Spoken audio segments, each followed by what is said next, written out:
one of our texters at 484 says, "What happened to the mole?" So we'll ask Ann Coulter about the mole that the FBI apparently placed in the Trump campaign with no reason whatsoever, just to get a pretext to go to the FISA court and get a warrant to surveil the Trump campaign. Ann Coulter, how you doing today? Fine, thanks. How are you, Howie Carr? Good. Have you been following this story about the mole, this Oxford or Cambridge professor, and how he's been paid hundreds of thousands of dollars by the feds over the last few years, and it appears that he was the guy who tried to entrap George Papadopoulos into saying foolish things so that they could get a warrant to surveil the Trump campaign? I have seen the rumors or stories. I have no update other than what you've said. Are you shocked, Ann, that the FBI? I actually am, because I mean, it's clear from their internal emails they didn't expect Trump to win. It really seems like they're going to an awful lot of trouble for a candidate they thought had no chance of winning. Yeah. I know your father was an FBI agent, right? Right after law school he was, yes. What would he make of this? The fact that, that they're he's rolling in his grave. Oh my gosh, the FBI, when he worked for it, it was I don't know, about 10 years out of law school. He was working actually with the Red Hunters, looking for communists. He became a corporate attorney after that. And I mean, they were famously honorable. You need to have, as we know from, in my opinion, the scariest Hollywood movies are when you have a dirty cop. There's nothing more terrifying than law enforcement. The people you run to when or you're supposed to when there's trouble. The policeman is your friend, and to have law enforcement at any level behaving badly, I think there is nothing scarier. I'd rather have a corrupt EPA, a corrupt Defense Department, and don't worry, I think we have all of those too. But the FBI, wow, as I think I've mentioned on this program, I think this is, I don't know how well known this is, but it was you would never have something like this under J. Edgar Hoover.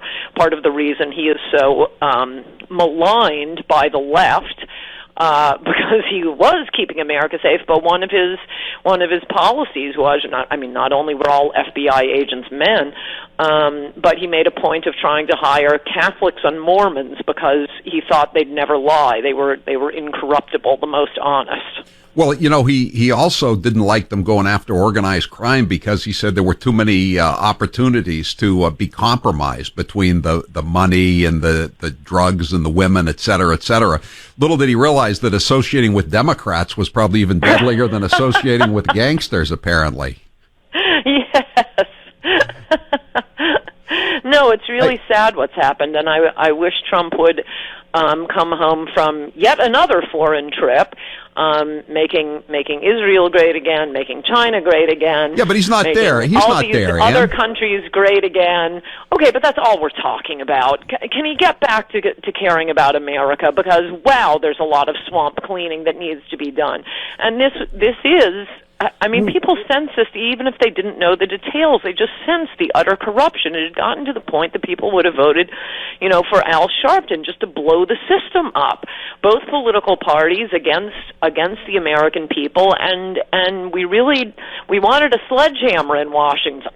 Well, listen, Ann, I got to ask you. You've been down on Trump for not being proactive enough about the wall, but yet there was a story last week that there was a cabinet meeting at the White House, and he spent a half an hour yelling at the Secretary of Homeland Security, Christian or whatever her name is, Nelson, and telling her, "Why aren't you doing?" Kelly's special friend. But he yelled at her for a half hour. Isn't that a good sign? I admit it's a heartwarming story. It makes me feel warmly toward the president. I just wish he'd remember that he is the president. Why did he ever put her there? I don't care how close she is to General Kelly. He surrounded himself. I think I'm up to 2, maybe 3 members of the entire Trump administration who might possibly have voted for him. And you wonder why there are leaks. Oh, we haven't gotten to the leak of this poor woman, Kelly Sadler. I've been busy working on my book, so I haven't been tweeting much, but I've been dying to talk about that. Well, wait. Let me ask you first. Let me ask. Speaking of Kelly, let me ask you about John Kelly, the Homeland Security Secretary's special friend there. What about all the crap he took this weekend? What he said about illegal aliens coming across the border, that could have been you or me saying that, Ann. And he's taking a lot of crap about it. It shows. I actually did just tweet out. I was going on Twitter before coming on your show, so I wouldn't be totally out of it. I just retweeted this wonderful lawyer, Ed Whelan, tweeted out that Trump is accused of being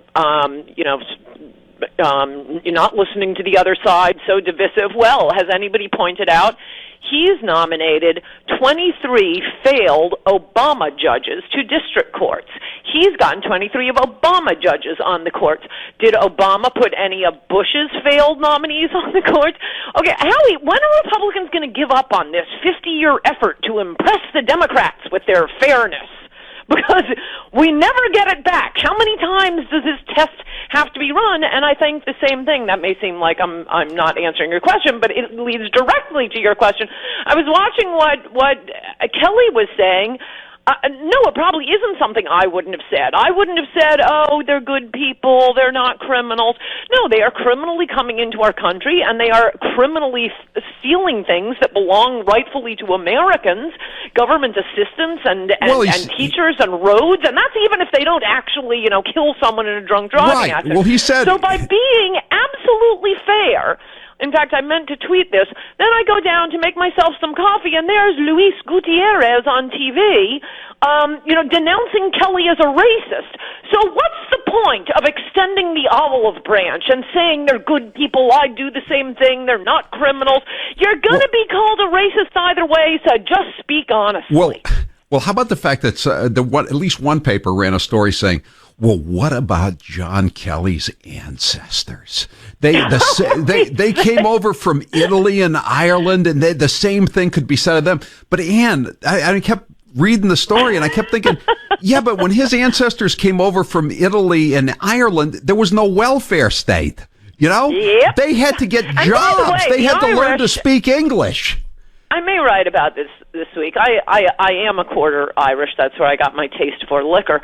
And the Irish, I got to tell you, were a huge problem. Consequently, immigration was totally shut down after about, 20, 30 years of Irish immigration. It was a big problem. We were criminals. And not only was there no welfare, excellent point, most important point, thank you, Howie Carr, but the secondary point is we didn't live in this politically correct world where, you didn't have professors and the media telling us, no, this is just their culture. You're imposing American privilege. No, the Irish Catholic priest slapped around the drunks and told them, go home to your wife, knock it off. You were allowed to criticize bad behavior in immigrants once. Now we're not allowed to. Oh, it's racist. Yeah, well, I know. And also in pre-Civil War New Orleans, they when they were digging the canals, they always used Irish rather than slaves. You know why, Ann? Because it was really dangerous backbreaking work, and there was a high rate of fatality among the workers. If one of the Irish immigrants died, it was no skin off anybody's rear end. I mean, nobody lost any money. If a slave died, you were out, a couple of $1,000. Yeah, it's like losing a racehorse, right? Right. Yeah, so it's actual money. Yeah, nobody mentioned any of that. But listen, let's talk about the leak on this woman, Kelly Sadler. Something that no one is saying. Maybe I'll tweet it when I get off. But number one, they keep saying it's a joke. She was mocking. There's no joke. And by the way, the version that leaked, I'm quite sure is the worst version of what she said. If anything, what the context and the surrounding verbiage would make it better. So let's assume exactly how it is reported. Well, John McCain is dying anyway. That is what she said. There's no joke. There's no mocking. You could say it's blunt. You can say it lacks a certain amount of sentimentality, but there's nothing mocking in it. So stop calling it mocking. Number two, it's not something anybody would say publicly. You wouldn't say it around McCain himself. You wouldn't say it to his family, but she didn't. It was said privately. And third, this was leaked. That's how the McCain family and John McCain himself, were put in this uncomfortable position because of the person inside the meeting leaking it. Yeah, at least when Trump made fun of John McCain, he actually was mocking him. And I did tweet this weekend. You probably remember, we've probably talked about this. I'm sure I put it in Trump We Trust. The famous line that Trump had about McCain, I like my war heroes, I like the ones who weren't captured. That was a joke that Al Franken told 10 years earlier, and I never heard a peep about that. I know, I didn't know that. I didn't know that, but there was just a story that moved. We should tweet that story out. Someone just emailed it to me. Al Franken said it. I tweeted it over the weekend. Yeah, said exactly the same thing, and nobody ever knew about it until they read Ann's tweet or just heard her say it right now. It's amazing, the double standard. It's like the Tar Baby thing. Remember that one? No, it's lucky. The Tar, I just want to say it's lucky I do not have a job so I can sit around reading. Yeah, Mitt Romney said Tar Baby, and it was the end of the world. They were going to nominate him for a Ku Klux Klansman of the Year, and John Kerry said Tar Baby, and again, nobody noticed it. Nothing to see here, folks. Move along. It's the old double standard. Oh, it's gone beyond a double standard. It's like we're living on different planets. What about the fact, though, that all these people like Willie Brown and David Brooks are saying, maybe Trump's onto something here? What do you think? What is afoot here? Onto something in what sense? Well, Israel? Willie Brown said the Democrats better lay off Trump, and I think some of them are going to have to go into a 12-step program. Oh, that's absolutely true, and I hope they don't listen to Willie Brown. I mean, something that we haven't talked about, but I think this may be the headline news of the week. I think in December, the generic ballot had Republicans down for the midterm elections by 16 points.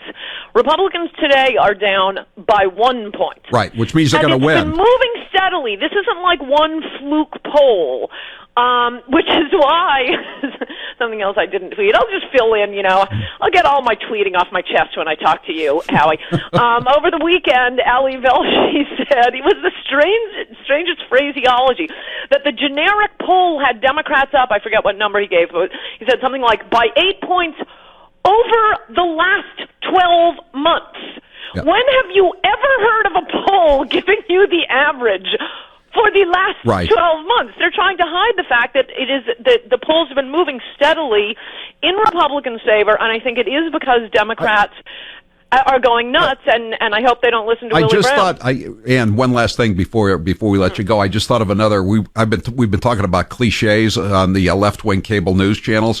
What is a poll that looks good for Republicans? An outlier. Oh, yeah, that's a good one. Yeah, there's a million of those. Okay, Ann, what's the title of your book that you want people to buy right now? The last one is In Trump We Trust. The one coming out, as soon as I finish it, it's exhausting, is Resistance is Futile. Resistance is Futile. By the way, someone tweets out, just texted me that Chris Rock also told that same prisoner joke that Trump and Al Franken told. Interesting. And he's America's leading comedian. That's right. Until he goes to Kanye West, until he goes to the Kanye West route, in which case he's a pariah. All right. Yes. And Coulter, thank you. I'm Howie Carr. Good to talk to you.